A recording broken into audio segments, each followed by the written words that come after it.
دغه حسن بصری دا یو لوی بزرګ او د دې یو شاګرد و بوډای و. هغه بوډای بتلا او د دین به هغه د دین زده کړه کوله. بیا دغه بوډای خاون او هغه وفات شو. ډیر مالدار او ډیر مال دولت ته پاتې شو. او د دې بوډای چې یو زوی او صرف هغه زوی د تربیت لپاره سوچ او فکر دی کاو دی بوډای چیرې زما د زوی تربیت په څنګه وشي، څنګه به دا ښه لاره باندې روان شي. سوچ دا وکړه چې یاره که زه اوس بل واده وکړم نو کېدای شي هغه خاوند د خپلو بچو بیا خیال ساتي، زما د دې بچي خیال نه ساتي، یا دا کم مال دولت چې زما د خاوند نه پاتې شوی دی نو دا به هغه په هغه خپلو بچو باندې وخوري، دی به دغه شان پرېږدي. دغه یو سوچ راواغسته و، واده یې ونه کړ. مسله دا ده چې کله خاوند وفات شي نو زنانه د پاره دا جایز دي چې هغه دویم خاوند وکړي، دویم میړه وکړي، دویم واده وکړي. یا ښځه وفات شي د نارینه د پاره هم دا جایز دي چې هغه ځان له بله ښځه وکړي. خو حدیث مبارک کې راځي چې یو زنانه داسي چې د هغې نه جوانا ماشومان بچی پاتې شي او دا په دې غرض باندې واده ونه کړي چې یاره زه به د خپل سر سپین کړم د خپلو بچو ته، خو چې د دیو تربیت په صحیح طریقې باندې وشي، چې د دیو نه زما توجه هټاو نشي او د دیو نه ښه خلک جوړ شي، په دې غرض باندې او په دې نیت دا واده ونه کړي. حدیث مبارک کې راځي چې د دې زنانه یو منټ د هغې دومره لوی اجر او ثواب دی لکه څنګه چې مجاهد او غازی لګیا دی هغه جهاد کوي، الله تعالی ول دومره لوی اجر او ثواب دغه زنانه له ورکوي. په دغه سوچ او فکر باندې دغه زنانه چې ونو هغې واده ونه او دغه ماشوم د دې خپل بچي ډیر خیال مدارت به ساته. چې کله دا زلمی شو لوی شو نو مال دولت وته هغه بېسیار او ډیر زیات و، هر څه ورته فراهم و. نو شراب او کباب او تماشې او نشې دې طرف ته د هغه ذهن لاړ. دا راله حسن بصري د خپل استاد لاړ، ډېر لوی بزرګ دی. هغه ته یې ویره جي زما جوان بچی دی او هغه په داسې غلطو کې اخته دی او تاسو ورته څه نصیحت وکئ. هغه هلک 2-3 پیره 4 پیره 10 پیره دې راوسته او کله به یې بانه جوړه کړه، څه ډوډۍ موډۍ به یې د خپل استاد له وکړه، کور ته به یې بوت په غرض د دې چې زما دې بچي ته څه نصیحت وکړي، دا نیغې لارې له راشي. خو په هغه باندې د دغه نشو تماشو هغه بوت سوارو په ذهن باندې او ډیر وخت تیر شو، مور نصیحت هغه نه منودو. په دې کې داسې کار وشو چې دی یو بیماری په الله تعالی راوسته او د هغه بیماری د وجې نه ډیر کمزوری شو. دغه جوان د هغه بیماری د وجې نه ډیر کمزوری شو، بیا هم د مور نصیحت هغه نه منودو او تر دې چې هغه په کټ کې پریوتو بیمار شو. بیا چې کله په کټ کې یو ورځ دی پروت دی، د پاسېدو د هغه چال چلن د ګرځېدو د هغې نه ووته. دغه مور بوډۍ وله راځي چې اوس خو داسې حالت ته ورسېدې چې زما د ښې ګټې وټې د هغې نه ووتې. په آخري حالاتو کې اوس توبه وباسه، زه ورځمه حسن بصري خپل استاد راولمه چې هغه تا ته د توبې لاره سیده کړي او ته توبه وباسې. دغه بچی ورته وایي نه مور، حسن بصري دلته نشي راتلی، هغه نه راځي، د هغه خبره مونږ ټکراو کړې ده ډېرې پیرې، د هغه زړه مونږ چولی دی، دلته اوس نه راځي. خو موري هغه مینه محبتي د خپل بچي د آخرت فکر ووسه، د هغې د ښېګړې نه خو وتی و. هغه مور بوډۍ روانه شوه، د غرمې ټیم دی، حسن بصري دروازه یې وټکوله، د دننه نه آواز راځي، څوک؟ دا ورته وایي چې ستا پلانکی شاګرده، زه راغلی ما او زما بچی جوان چې کوم دی نو هغه په بستر مرګ باندې پروت دی، آخري حالات دي، تاسو مهرباني وکئ او زما سره لاړ شئ او هغه ته د توبې تلقین وکړئ چې توبه وباسي او آخري کلمات ورته ووایي. حسن بصري د غرمې ټیم دی د هغه د وده کېدو د قیلولې ټیم دی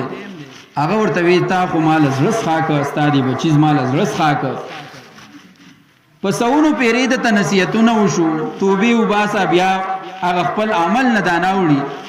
زه نشم درتلی نه یې جنازې له درځم او نه اوس درځم هغه بوډۍ مور د هغه ځای نه راواپس کېږي او چې کله خپل کور ته راورسېده خپل بچی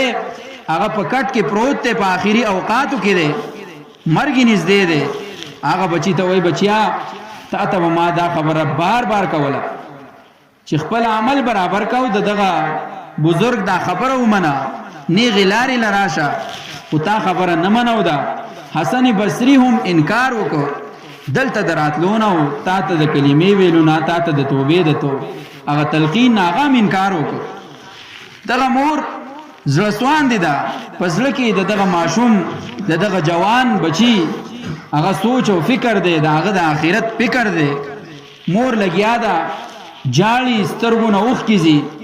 او په خپله لوپټه باندې خپلې اوښکې وچوي دغه جوان په دغه وخت کې مور ته وایي مورې یو څو خبرې دا یاد وسات په دې باندې به ته عمل وکړې دا زما وصیت دی اولنۍ خبره دا چې کله زه وفات شم نو دا خپله لوپټه به زما مرۍ ته واچې او په دې کوڅو کې به ما راکاږي اولنۍ خبره دا چې کله زما سالال شي زه وفات شم نو دغه لوپټه به دې راواخلې او زما مرۍ ته به یې واچې په دې ټولو کوڅو کې به ما راکاږي او دا आवाज بکې چې دا د هغه انسان انجام دی چې کومه یتیم پاتې شي او د مور د پلار په مال باندې هغه نشي او تماشي وکړي او هغه خپل رب ونه پیژني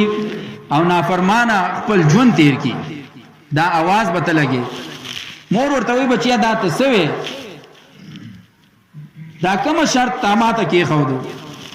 هغه جوان ورته وایي چې د دې نه نور خلک سبق واخلي نور خلک د دې نه عبرت واخلي او هغه داسې وخت تیر نه کړي په نافرمانۍ کې دویمه خبره ده چې زه وفات شم په ما باندې به جنازه نه کوم او ما به د مسلمانانو په مقبره کې هم نه ښخوئ بلکې یو ډول به راله وکنئ په هغې کې به ما ورواچوئ او خاورې به په ما باندې راواړوئ دا خبرې وشوې هغه جوان چې کوم دی نو د هغه نه سازي وفات کېږي لږ ټیم هغه تیر شو مور په دې سوچ کې ده چې حسن بصري د زمانې ولی دی لوی بزرگ دی هغه د جنازې نه انکار وکړو زه به په دې بچي باندې څه کوم د زړه غوښې دي په دې به زه څه کوم لږ ټیم تیر شو په دې کې دروازه وټکېده دا د دننه نه आवाज کوي څوک د بهر نه حسن بصري چې د دې استاد او بچیا پرده وکړه حسن بصري ما سل راغلی زه راغلی ما سره د خپلو شاګردانو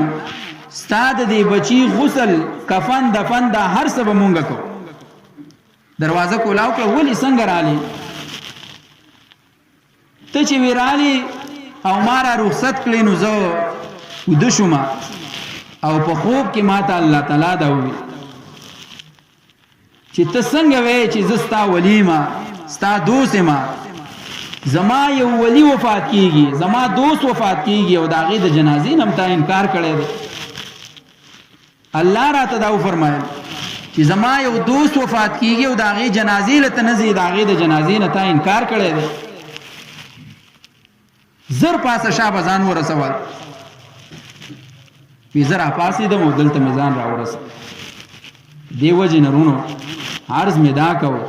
چې په صدق دل سره د زړه نه کومه توبه وځي نو هغه الله تعالی ته قابل قبول وي الله تعالی قبلی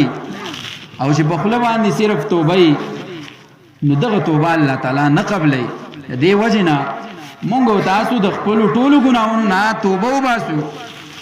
د مرګ او د ژوند هیڅ پته نه لګي چې مرګ کله را روان دی کله راځي نن ورځ کې راځي سبا راځي بله ورځ کله مرګ را روان دی کومو ګناهونو کې مونږ اخته یو د ټولو نه توبه وباسو ټول ګناهګار یو چې الله تعالی زمونږ او ستاسو ګناهونه معاف کړي استغفار وایو همیشه نبی علیہ الصلوۃ والسلام د ګناهونو نه پاکو پسونو پیری د ورځې نبی علیہ السلام احادیث مبارکو کې راځي چې زه استغفار وایم د خپل ګناهونو بخنه د الله تعالی نه غواړم دیو جنا پسید دل سره مونږه توبه وباسو او الله طرف ته رجوع الله تعالی دې زمونږ او تاسو ګناهونه معاف کړي او الله تعالی